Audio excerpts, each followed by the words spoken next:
ఇంకా కార్తీక్ రాలేదని చెప్పి అనసూయ శౌర్యాన్ని తీసుకుని కార్తీక్ కోసం బయలుదేరుతుంటే అప్పుడే ఇంకా కార్తీక్ని తీసుకువచ్చి శివన్నారాయణ జోష్న తీసుకువస్తారు ఇంటికి కార్తీక్ని. మా ఇంటికి తీసుకురావడానిక నన్ను మీ ఇంటికి రప్పించుకుంది అని కార్తీక్ అడుగుతుంటే, శౌర్య బర్త్డే అని నువ్వు మాకు సర్ప్రైజ్ ఇచ్చావు, మరి మేము మీకు కూడా సర్ప్రైజ్ ఇవ్వాలి కదా, దిగండి. ఇంకా కార్తీక్ అంటుంది జోష్న అందరినీ. ఇంకా శౌర్య అందరూ వచ్చిన ఆనందంలో ఇంట్లో అందరినీ పిలుస్తూ ఉంటుంది. నాన్న, వీళ్ళని తీసుకురావడానికి వెళ్ళానని ముందే చెప్పచ్చు కదా నాన్న, మేమందరం నిన్ను అక్కడే ఉండిపోతావేమో అని అనుకున్నాము అని శౌర్య అంటుంటే, మీ నాన్నని మా ఇంట్లో తాడుతో కట్టేశారనుకుంటున్నావా అని జోష్న అంటుంటే, మనుషుల్ని కట్టాలనుకుంటే కట్టలే అవసరం లేదమ్మా, కాగితాలు చాలు. ఒక కాగితం మీద సంతకం కూడా తలరాతని మార్చేయగలదు.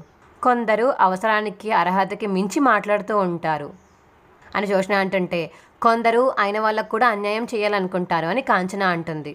చెల్లమ్మ అని పిలుస్తుంటే ఇంకా దశరథ, కార్తీక్ వాళ్ళని లోపలికి రమ్మను అని కాంచన అంటుంది.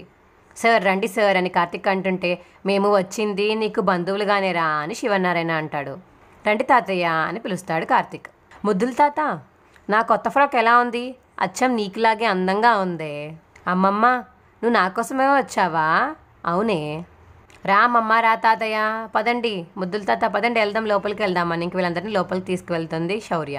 శౌర్యకి వాళ్ళు సొంత తాతయ్య సొంత అమ్మమ్మలా కదా, అది తెలియకుండానే అలా పిలుస్తుంది.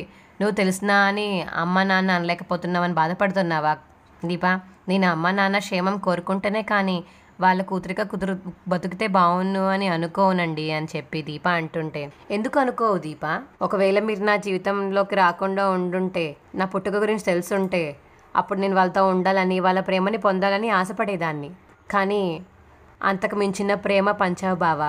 మన జీవితంలో కూడా దీపాలు వెలిగాయి, చాలీ జీవితానికి అనిపిస్తుంది అని చెప్పి ఇంకా దీప అంటుంది. కానీ ఎంతైనా కన్నవాళ్ళు కదా, వాళ్ళతో నాకున్న బంధం తెలియక ముందు ఎలా ఉందో తెలియదు, కానీ తెలిసిన తర్వాత మాత్రం చావు తప్ప ఇంకా ఎవరు మా మధ్య ఉన్న బంధాన్ని ఎవరు తెంపలేరు అనిపిస్తుంది.